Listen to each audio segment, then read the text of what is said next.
Hey, and welcome to part 2 of my Dark Souls 3 consumer run. The rules were laid out in part 1, so I'm not going to repeat them here, meaning we can jump right into the game. After Pontiff Sylvan, we have access to Anor Londo, which also means access to +6 weapons with the Easterner's Ashes. There's nothing else I need here, so we can head straight to Aldrich. And boy, getting into Anor Londo is really the hard part, because not Gwendolyn here likes to just hang out in the pestilent mist cloud. The big arrow attack can be dangerous if it catches you in a corner, but otherwise you can just run around in a circle while the mist does its thing, and a couple of minutes later, he returns to sludge.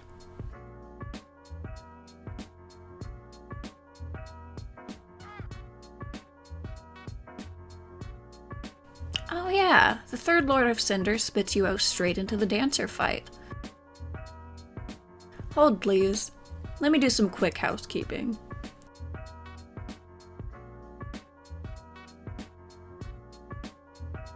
I remember the dancer being much harder. In my original playthrough, I remember getting hard stuck here, but maybe it's just easier since I'm using a ranged build. There were a couple times that I got literally one hit away, and then got greedy, and then got dead. But Soul Spear does pretty chunky damage, and lets me stay out of her attack range while she slowly lumbers towards me, making the fight pretty damn simple. With the dancer down, we are officially in the late game. Hidden Body lets me avoid pretty much any non-boss encounter I want, so before I know it, I'm at the Dragon Slayer armor, and holy shit, this fight was so stupid. Not hard stupid, stupid. I just popped off a cloud and then played Duck Duck Goose with Not Ornstein, then accidentally ran off a bridge. But yeah, this fight mostly just felt like bullying this poor guy. Doubly so because the second phase of the fight doesn't even trigger if he only takes damage from Pestilent Mist. Nah, you can't catch me.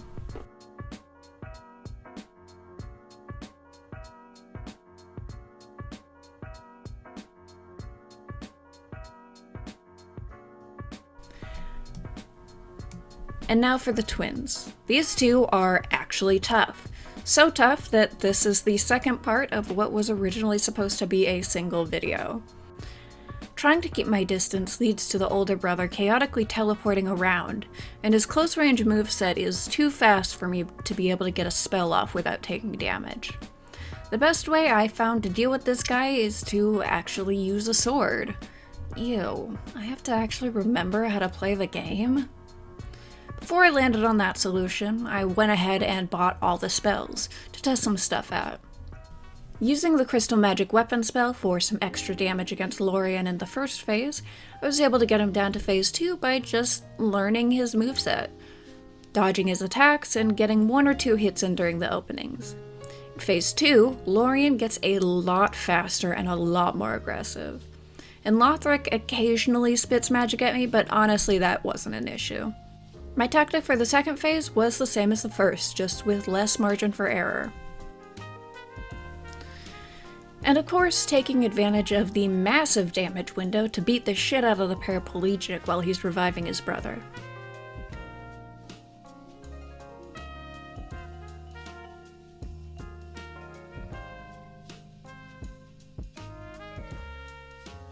With almost no health to spare, the little brother goes down, and the big one goes down with him.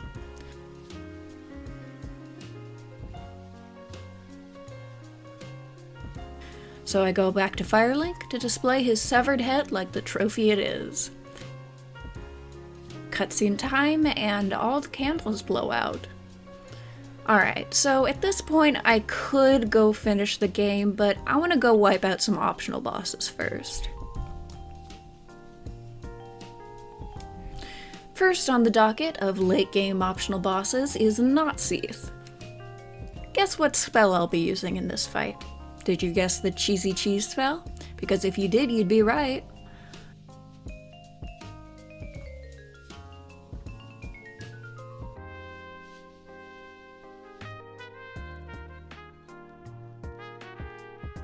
I ripped the soul out of his weird, pale, slimy body and turned it into the FromSoft sword. You know the one. Don't have enough strength to one-hand it, but that'll come shortly. I also grabbed the Path of the Dragon emote for later, and hop into the Untended Graves to get some revenge for making me spend like 20 minutes punching Index Gundam to death at the beginning of the run. Oh, right, he actually fights back this time. Well, maybe vengeance won't be quite as easy as I had hoped.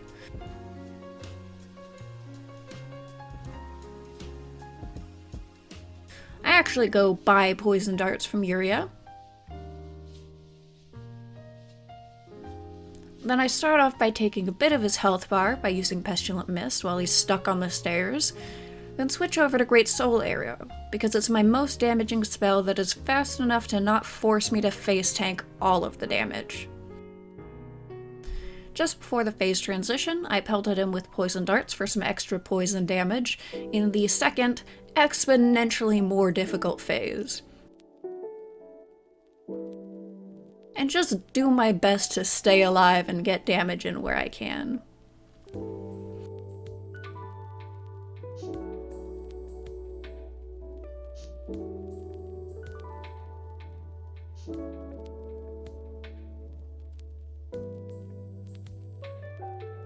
Grab the Firekeeper Eyes because why not? I'm already here. And make a blood pact with the Firekeeper. Her eyes in exchange for the world. Alrighty, now we're off to Archdragon Peak.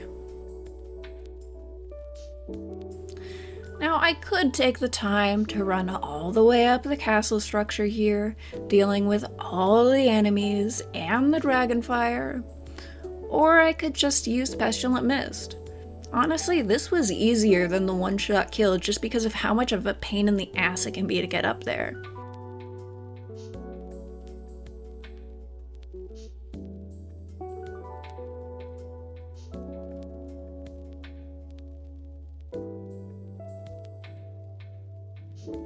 And I pick up the Dragon Chaser's ashes, which means Infinite Twinkling Titanite and Titanite Scales. Thank you, YouTube comment section. This is the one I was dreading, the Nameless King.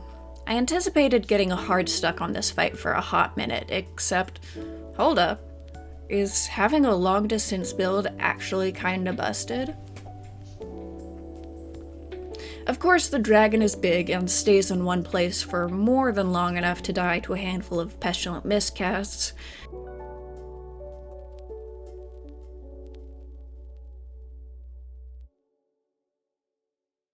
After only a couple attempts, I was able to get through it with only having to use 1 or 2 Estus flasks.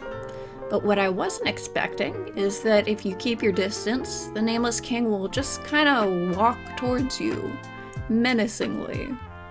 He's got a couple of ranged attacks, but they're so much easier to deal with than the beatdown he lays on you in melee. Additionally, the Nameless King is weak to dark damage, so the spell I got from transposing the Deacon Souls actually gets some use.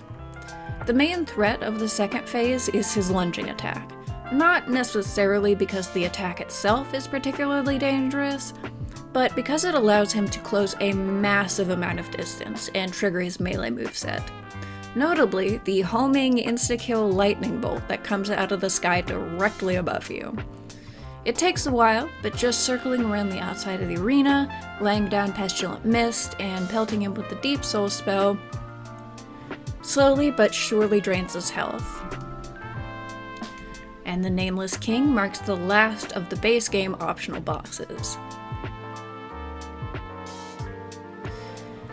Now, I started to take on the DLC, but after killing the Grave Tender and struggling against Freed for a while, I remembered that the DLC in this game, particularly the second one, is a massive fucking commitment.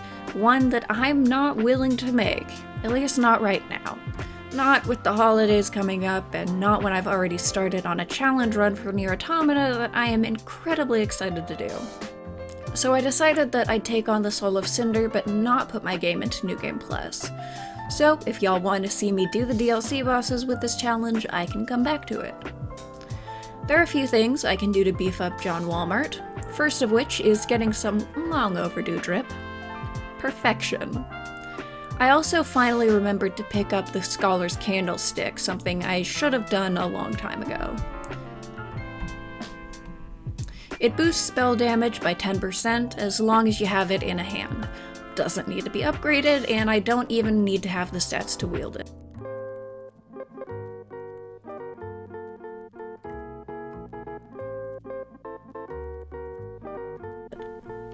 Took several attempts for me to relearn the Solo Cinder movesets, and I broke up the monotony by collecting the last of the Estus shards and Undead Bone shards.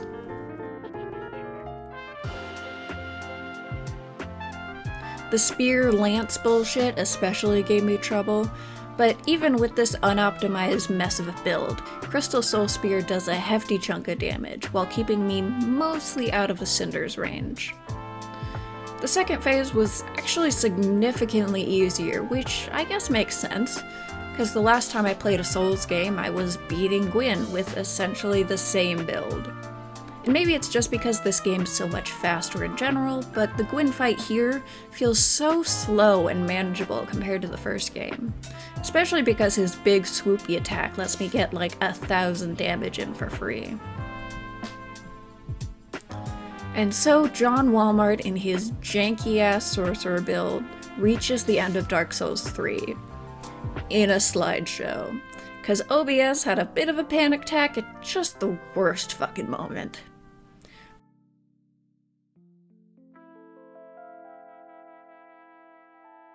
But that's gonna do it for now.